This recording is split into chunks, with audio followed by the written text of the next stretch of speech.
I am off on an adventure next week for 2 months, and thanks to the wonders of technology, I am taking over 20 books with me, something I wouldn't have been able to say 10 years ago.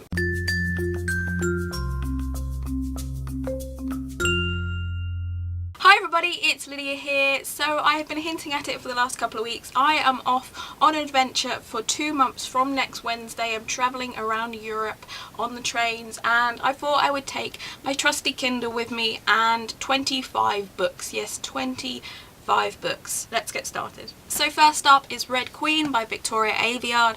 For the few of you that haven't read this book yet, because I know I'm late to this, I know most of you have already read this, it is about a world where there are reds and there are silvers. Reds are the commoners and silvers are these kind of super awesome warrior, like superpower people. And it's an either or situation, you're either a red or a silver. But of course this is a YA fantasy, so of course the lead heroine is a mix of both. It turns out she is a red but she has these silver's powers, so what's going on there? Who knows? But it sounds really awesome and everyone's been raving on about it for a while, so I cannot wait to read this book. Next up is A Darker Shade of Magic by V.E. Schwab. Again, quite a few of you have read this recently. I have literally been holding on to all these recently released books so that I could take them with me, so it's been really painful the last couple of months watching you all rave about these books and not being able to read them myself, but I'm finally going to be able to read them. So put simply, A Darker Shade of Magic is about parallel worlds and about Cal, who is a traveller between them, and all these different worlds are slightly different, but it's kind of based in and around London and parallel Londons, as it were.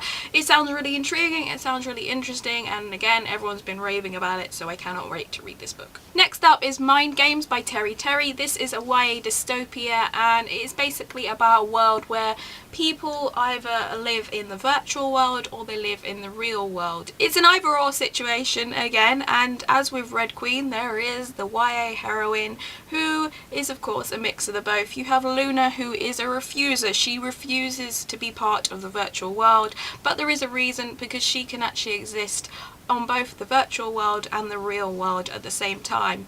Don't ask me how this works, I haven't read the book yet, but it sounds really intriguing.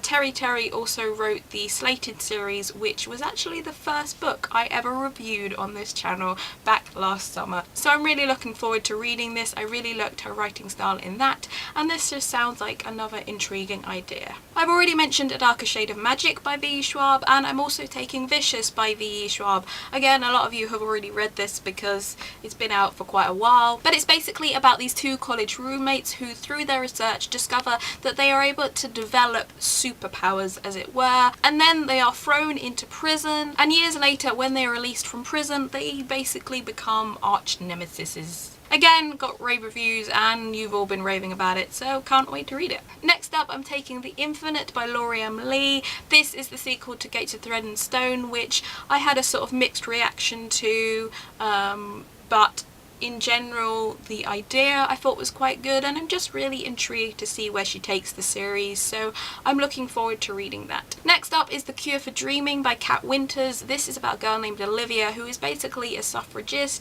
in a world that basically tells her to shut up and sit down, and as a result she is sent to a hypnotist by her father, but instead of kind of getting rid of her suffragist intentions, the hypnotist gives her a gift of basically seeing people's true natures, and there's a whole supernatural element to this story that I'm not going to spoil you for because I read the Goodreads reviews and wish I hadn't. Again, it's another one of those, why did you read the Goodreads reviews? But again, this just sounds really intriguing. It speaks to the feminist in me. It's a bit of fantasy, it's a bit of feminism. I mean, what more can you want? I'm really looking forward to that. On to the YA contemporaries that I'm taking now, and I'm taking Even the Moon Has Scars by Steph Campbell.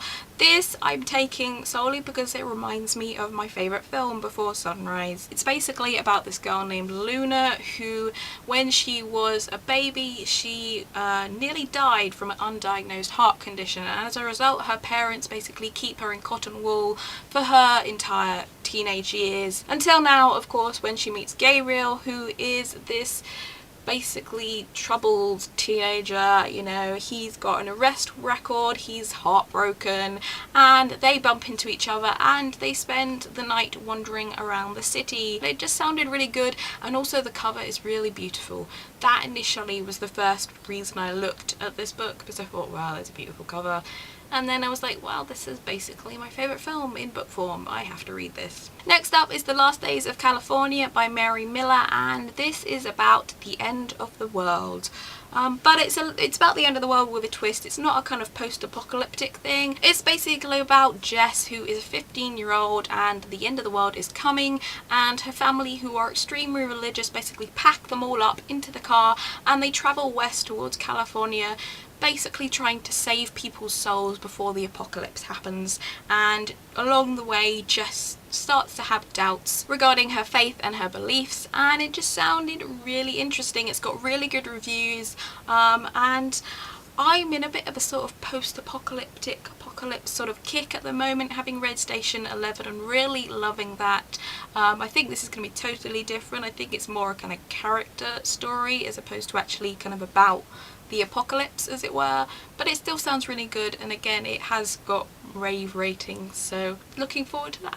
I can't exactly go travelling without taking a load of books about travelling, can I? So I'm taking the infamous On the Road by Jack Kerouac, which I haven't read yet, I know, which is probably a blasphemy in itself, but what can you do? For those of you who don't know, this is basically about the trip that Jack Kerouac and Neil Cassidy took travelling through and around North America, and it's, you know, it's the whole sort of finding yourself thing, and it's infamous, so I feel like if I'm going travelling I should really read it, basically, and I have wanted to read it for years. So I'm also taking a book which I probably shouldn't be taking while I'm travelling, and that is Into the Wild by John Carr, and it's basically about this guy who in 1992 he sold all his belongings, he gave all his money away to charity, and he hitchhiked to Alaska and wandered into the wilderness behind Mount McKinley and never returned, basically. And yeah, I probably shouldn't be reading this while I'm travelling, should I? Because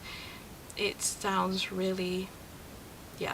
I'm also taking Wild From Lost to Found on the Pacific Coast Trail, which is basically an autobiography about this woman who, she lost her mother and she got divorced, and she was kind of in this state of grieving and just grieving everything, basically. Her life and everything was going on and she was losing everything, and so she just decided to pack up and by herself walk the Pacific Coast Trail. And I wanted to read the book before I saw the film, and I heard, and it just sounds like a really kind of empowering story about travel, so it's right up my alley. Talking of empowering books, I am also taking We Should All Be Feminist by Chimamanda Ngozi Adichie. I really hope I've said that name right, because I really tried to like work out how to pronounce it properly.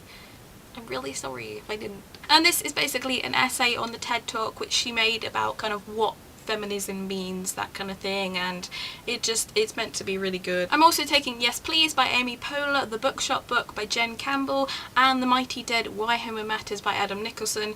I'm not going to go into them because I mentioned all three of those in my Top 5 Wednesday the other day, so you can go watch that by clicking here if you want to hear more about those books and just more about other awesome books I want to read. And finally, I'm also taking a couple of books that I have already read that I may or may not get around to rereading while I am travelling. I am still in the middle of my Harry Potter reread, so I'm taking the entire Harry Potter series. I'm also taking The Silmarillion, The Hobbit and The Lord of the Rings, because I haven't reread that in a long time and I do want to reread that this year at some point. And I'm also taking The Bone Season and The Mime Order by Samantha Shannon, because they're my favourite books at the moment and I don't need an excuse other than that, really. Anyway, that is it for my book haul / TBR thing. I don't know how many of them I'm going to get around to reading, but there we go.